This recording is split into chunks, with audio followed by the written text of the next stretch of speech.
Salut! Allez, aujourd'hui, on va aller sur la vidéo. Vous savez, Jean-Luc Mélenchon a été auditionné dans la commission d'enquête sur les rapprochements entre la LFI et certains groupes issus de religion. Il y a 1h40 d'audition, donc je pense que je vais faire ça en 2 vidéos, aujourd'hui, une à midi et puis une ce soir, où du coup, je vais essayer d'aller voir un petit peu ce que nous a dit Monsieur Mélenchon, parce que j'ai pas vu beaucoup de gens, j'ai pas vu de choses là-dessus. J'avais envie un petit peu de savoir ce qui s'était passé.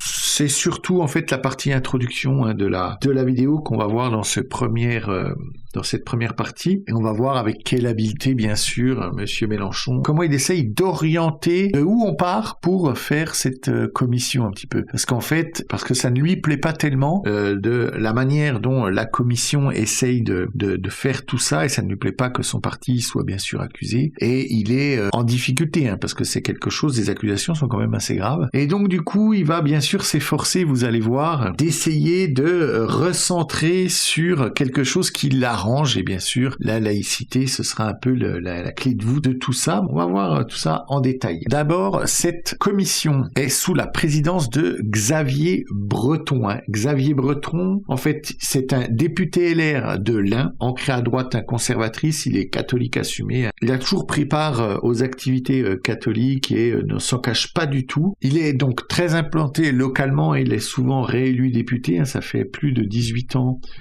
qu'il est député au Palais Bourbon. Il est aujourd'hui une figure institutionnel, vice-président puis secrétaire de l'Assemblée, président d'une commission d'enquête sur l'islamisme qu'on voit ici. Il a quand même une enquête préliminaire pour fraude qui est ouverte en 2024. Et les premières minutes, là, les 5 premières minutes, je vous les mets pas, je vous fais un résumé. En fait, c'est la présentation de ce qui va se passer. Et en fait, il a pris énormément de précautions lors de la présentation. Il a bien sûr dit que ce n'était pas là pour stigmatiser, qu'il faisait très clairement la différence entre islam et islamisme. Il n'était pas là pour remettre en cause le fait que des élus, par exemple LFI, aideraient certaines communautés en répondant à leurs attentes du point de vue de leur religion, par exemple. Mais il est demandé à Mélenchon de répondre sur le fait qu'il soit attentif ou pas au fait qu'il puisse, comme précisé par la DGSE, il y avoir des tentatives d'intrusion et d'entrisme, et comment les prévenir. C'est-à-dire, est-ce qu'ils sont attentifs au fait que leurs élus et les filles pourraient, à leur insu, ou pas d'ailleurs, je pense qu'il y a ça aussi qui est mis sur la sellette, par naïveté ou par complaisance électorale, laisseraient comme ça s'immiscer dans la politique française et dans la société française des voix liés aux frères musulmans. Donc voilà ce qui est dit un petit peu dans cette présentation. Ensuite, en réponse à ça, on a tout de suite Mélenchon qui se place en expert de la laïcité, en nous disant oui, j'ai étudié, j'ai fait des choses sur la laïcité, j'ai rendu beaucoup de choses sur la laïcité, et enchaîne avec, bien sûr, un petit cours d'histoire sur les persécutions juives, puis la guerre entre protestants et catholiques, pour recentrer le débat autour de la laïcité. Il va vraiment essayer tout le long de placer la laïcité au centre du débat, et vous allez voir un petit peu après la définition qu'il fait de cette laïcité. Il reconnaît aussi dans son introduction qu'il y a bien sûr, c'est un fait, il y a une menace islamiste. Maintenant, on va voir un petit peu, parce qu'il est malin, comment il va placer l'islam et comment il va le mettre en avant. Des frères musulmans. La question s'est concentrée sur eux, et dans un instant, je vous demanderai pourquoi sur eux. Car des confréries dans l'islam, il y en a de toutes sortes, c'est propre à l'islam même. L'islam n'est pas un système vertical comme l'Église catholique, avec un organe qui dit la vérité à laquelle il faut adhérer, sous peine d'être excommunié, ça n'existe pas. C'est pourquoi, sur tous les sujets dans l'islam, il y a toujours discussion. Et les savants de l'islam sont ceux qui rendent compte des points de vue à propos de telle ou telle question dans la religion. Pardon de faire cette petite démonstration, parce qu'en fait, qu'est-ce qu'il vient de faire là? Il vient de replacer, c'est-à-dire l'Église catholique comme quelque chose de dictatorial, avec un être comme le pape qui déciderait de tout, et dit sous peine d'être excommunié. Mais tout ça, en fait, si la religion catholique, il n'y a pas de chef des chrétiens, on va prendre là, on parle des chrétiens pour le pape. Il n'y a pas de chef, c'est pas le pape n'est pas le chef des chrétiens. Il est celui qui fait en sorte qu'il y ait une homogénéité au sein de l'Église chrétienne. C'est tout en fait. C'est-à-dire, il ne dit pas exactement il faut être comme ci, il faut faire ci, il faut faire ça, il faut être comme ça. Lui, le pape, il est là pour faire en sorte que ça soit homogène et qu'il n'y ait pas les problèmes que rencontre l'islam. Et ça, Mélenchon essaye d'inverser le truc et essaye de nous présenter l'islam comme quelque chose de libre, parce que il peut y avoir de la discussion, il peut y avoir... Non, en fait, il peut surtout y avoir des gens qui font ce qu'ils veulent. Ça veut dire que certains imams peuvent décider de devenir comme ça extrémistes ou pas, ils peuvent décider de ce qu'ils disent ou pas, ce qui n'est pas le cas dans la religion chrétienne, car du coup tout ça est encadré. Mais oui, mais encadré pourquoi? Pour que ce ne soit pas n'importe quoi, et que la parole sage et d'amour, qui est la parole de Dieu, soit effectivement la même pour tout le monde. Ce ne sont pas des contraintes. C'est une ligne pour que tout soit équilibré et juste. Ce que l'islam ne peut pas faire. Parce que, comme le dit Mélenchon, bien évidemment, tout le monde fait un peu ce qu'il veut au sein de l'islam. Et ça, c'est plutôt un danger. Et c'est pour ça qu'aujourd'hui, il peut y avoir, d'une mosquée à une autre, de grandes différences quant aux discours qui sont tenus dans ces mosquées. Et ça ne peut pas arriver dans la religion catholique. Alors, il y a une manière que peuvent avoir les prêtres d'amener les choses, une manière de parler, mais le fond est toujours le même, et la direction est toujours la même. Donc en fait, ce qu'il nous présenterait là comme, vous voyez, l'islam, ce serait plus de gauche, parce qu'on peut plus parler, et la religion chrétienne plus de droite, parce qu'elle est verticale, voilà, avec un chef, avec tout ça. En fait, là, on voit bien que il se trompe, et il le sait tout ça. Il faut pas croire que Mélenchon est un idiot, et il essaye de juste manipuler l'auditoire pour replacer le débat dans un sens qui l'arrange. C'est pour ça qu'il fait ça. Et il va faire ça tout le long. Et maintenant, on va aller à 13 minutes, parce que bien entendu, je vous ai dit que la laïcité était au centre. Et vu qu'il veut mettre la laïcité au centre du débat, il va essayer de donner sa notion de laïcité, oui, pour essayer d'orienter, bien sûr, le débat. Et vous allez voir ce qu'il va nous dire. Écoute, à cet instant, ce n'est pas un athéisme d'État. La laïcité, ce n'est pas l'interdiction de ceci ou cela, c'est une loi de liberté. Et d'où vient-elle? De la bataille qui est immédiatement commencée entre catholiques et protestants, puisque le roi venait de Dieu et de sa décision, alors de laquelle des deux religions procédait son autorité. Très vite, les rois s'aperçoivent que de cette histoire, ils ne sortiront pas indemnes. Et ils commencent par dire, attendez, nous, on est les rois de tous les sujets. Non, c'est pas...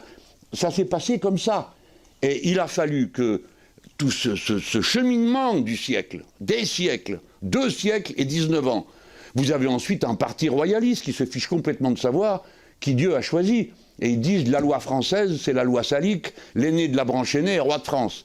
On ne se soucie pas de savoir d'où il sort. Patatras, il était protestant. C'est Bourbon de Navarre.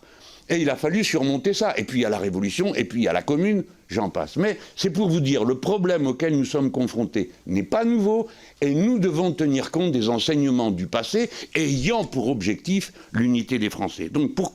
Voilà, donc il est en train d'essayer de nous faire croire que ce qui se passe là, à l'intérieur de la France, et des questions qui lui sont posées par rapport au fait que, oui ou non, est-ce qu'ils font preuve de laxisme par rapport à certaines demandes qui pourraient mettre en danger la politique française, lui, il répond que la laïcité, c'est la liberté, alors que non, la laïcité, c'est par sa définition juste le fait que l'Église n'a plus d'influence sur l'État au sens de ses lois. Voilà, ça n'a rien à voir, c'est la séparation de l'Église et de l'État. C'est l'évolution depuis la Révolution française, les Lumières, Robespierre et compagnie, qui est son grand gourou, Mélenchon, Robespierre. Donc rien à voir avec de la liberté. La liberté est quelque chose qui est lié à la loi. Et il va essayer de mettre la laïcité comme doctrine de liberté pour justifier, bien sûr, que la liberté de culte et la liberté, donc, de tout à chacun de vouloir comme ça protéger sa religion, de mettre en avant sa religion, et à aucun moment il va essayer d'apposer une religion à la culture française. Bien sûr que non, parce que là, du coup, il se mettrait dans la difficulté. Et quand il parle de problèmes internes qu'avait subi à l'époque la discorde entre les chrétiens et les protestants, ce qui se passe aujourd'hui n'a absolument rien à voir, et vous voyez comme il essaye toujours d'écarter le débat de la LFI. Vous voyez, il essaye d'en faire quelque chose de national, comme si on lui demandait son avis sur la gestion de la France par rapport aux problèmes islamistes. Il est malin, il est malin. Et là, il va enchaîner, parce que bien sûr, il faut qu'il détourne comme d'habitude le débat, parce qu'ils ne savent faire que ça, ils ne répondent jamais vraiment aux questions, sauf quand ça les arrange. Et là, devinez ce qu'il va faire, devinez qui il va accuser. Allez, je vous laisse 2 secondes. Vous n'allez pas être étonné. Voilà. Si vous voulez interroger des gens qui ont des liens avec les terroristes, interrogez les membres du Rassemblement national, mais je veux immédiatement préciser ceci.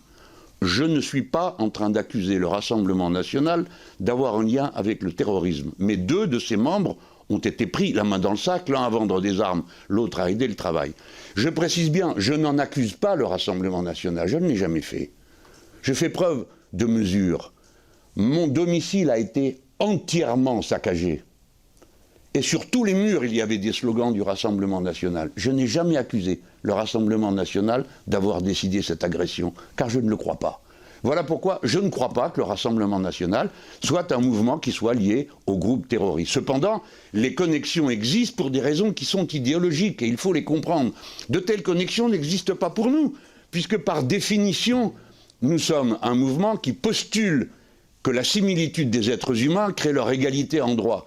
Dès lors, tout ce qui s'apparente de près ou de loin à des distinctions qui reposent sur autre chose, nous les combattons toujours. Nous les combattons au sens de « nous ne voulons pas qu'elles deviennent des règles politiques ». Voilà.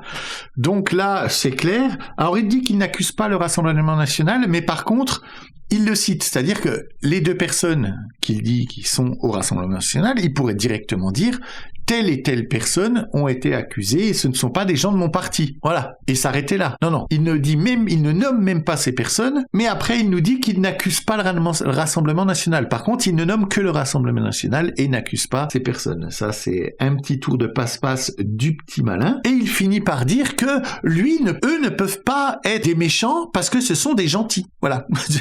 En gros, c'est ce qu'il dit. Nous, on croit que tous les humains sur Terre sont égaux, et donc du coup, bien sûr, nous on peut pas être accusés d'être des méchants. Non, regardez, on a la morale avec nous, c'est la base de notre parti. Sans frontiérisme, tous les copains, on doit aider tout le monde. Voilà, on récupère l'argent, on le met dans la banque pour l'État, et on devient tous communistes, et on est heureux.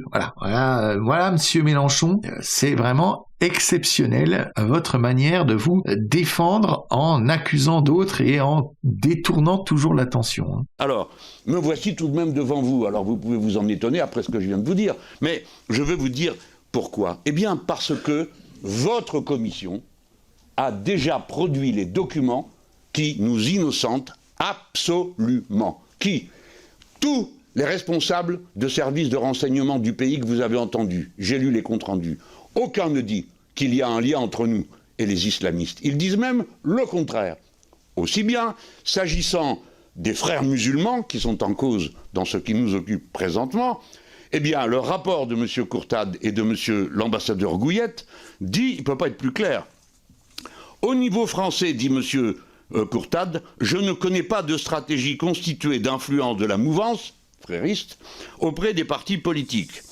À l'heure actuelle, certains militants islamistes politiques qui n'agissent pas nécessairement sur ordre mènent au niveau local des stratégies d'influence, parfois d'obtention d'avantages, voire d'emprise. Mais, dit M. Courtade, je répète que nous n'avons pas observé ni documenté ou étudié une stratégie d'influence au niveau national sur les partis politiques. Alors, à plus forte raison, sur nous.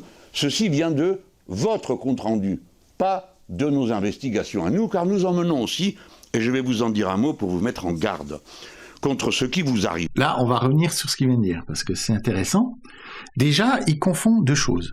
Il croit qu'on est en train de lui demander, est-ce qu'au sein de son parti, en gros, il y aurait des gens, des frères musulmans, qui du coup, pourraient avoir comme ça de l'influence sur la politique française. Déjà, la chose qui lui est reprochée, c'est vraiment la complaisance, en fait. C'est-à-dire que pour se faire élire, dans beaucoup de quartiers, dans beaucoup de villes, du coup, ils sont complaisants avec une certaine communauté, et que dans cette communauté, et que parfois dans certaines villes ou dans certains lieux, il peut y avoir comme ça des gens qui se revendiqueraient pas directement d'être fréristes, mais qui seraient dans cette mouvance qui rejoindrait Qatar, Iran et Turquie. Donc, qui eux, pour le coup, investissent beaucoup pour qu'il y ait de l'influence.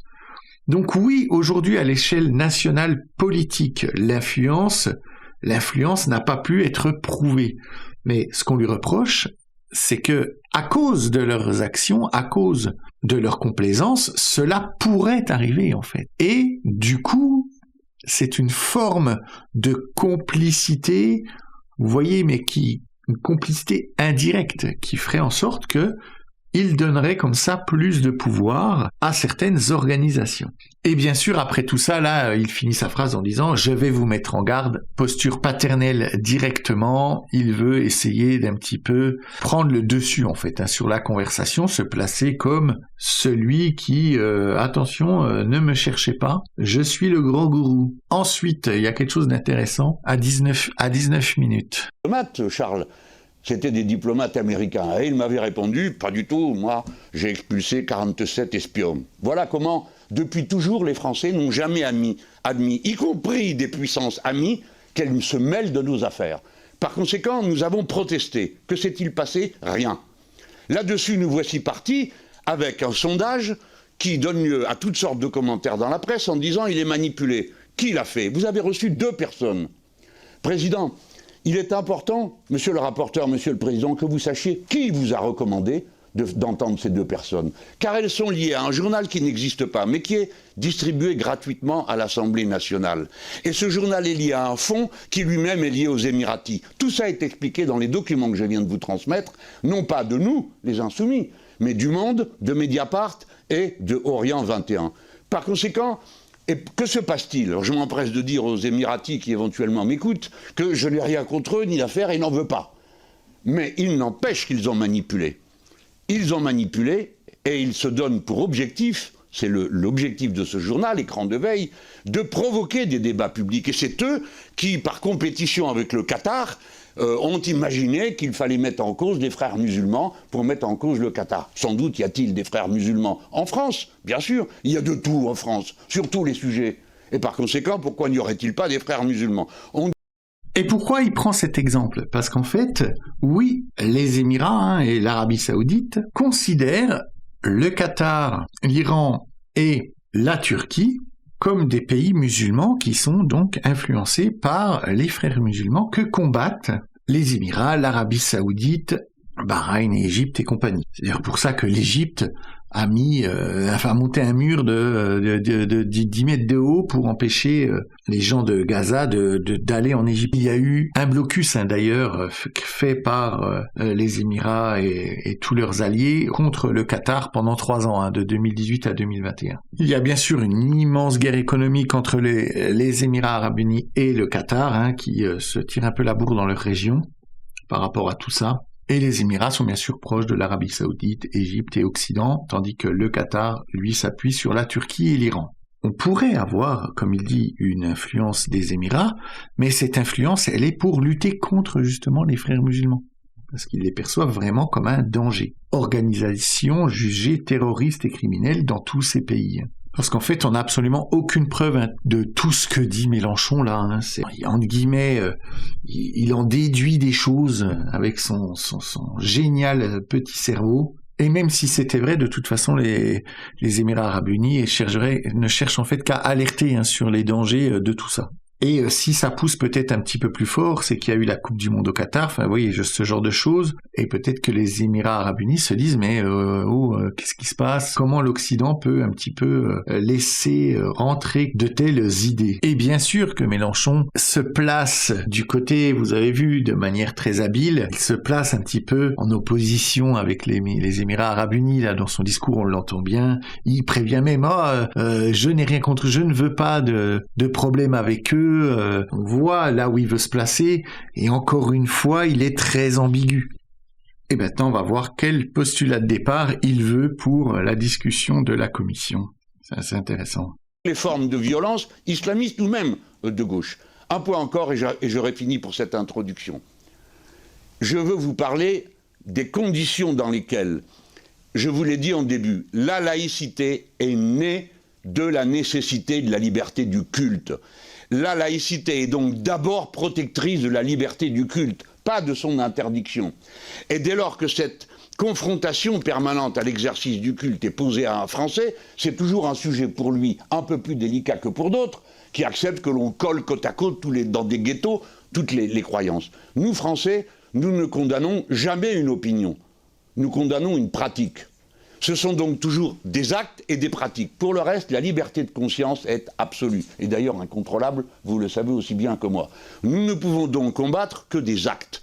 Et dès lors, la laïcité ne combat que les pratiques interdites par la loi. Point final. Et quand les Américains ont inventé cette idée que nous pourchassions les religions parce que nous avions une querelle avec une secte, nous leur avons dit nous n'avons aucune querelle avec quelque secte que ce soit. Il s'agissait de celle de scientologie, nous ne faisons qu'une chose, punir les escroqueries. Voilà comment les Français abordent cette question. Donc voilà, il finit bien, il n'a pas oublié de finir par ça, en disant bien que la laïcité, c'est la liberté de culte. Alors que, pas du tout, la liberté de culte en France a toujours existé, la laïcité, c'est juste la séparation de l'Église et de l'État, point.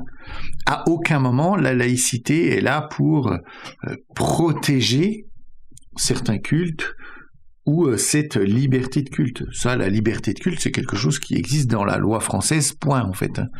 Et quelque part, ça n'a rien à voir avec la laïcité. Mais vu qu'il, à mon avis, il prépare, j'ai pas encore écouté la suite, mais à mon avis, il prépare toute sa rhétorique par rapport à ça, et par rapport au fait de justifier que les décisions qui sont prises par les gens de la LFI le sont toujours dans cet esprit de liberté, de culte et de laïcité. Ça, je pense que ça va être son point de vue principal. Enfin, on verra ça après, et on verra ça dans la deuxième partie, bien évidemment. Voilà, dites-moi un petit peu en commentaire ce que vous pensez de tout ça. J'espère que ça vous a plu, cette première partie. Je vais faire la deuxième partie juste après, pour pas avoir un bloc trop long, et de toute façon après j'aurai plus le temps de faire une deuxième vidéo ni quoi que ce soit, donc voilà. Donc dites-moi un petit peu si ça vous plaît ce genre de format. N'oubliez pas de vous abonner, de mettre la petite cloche, de partager, de liker la vidéo. Je vous dis à tout bientôt. Des becs.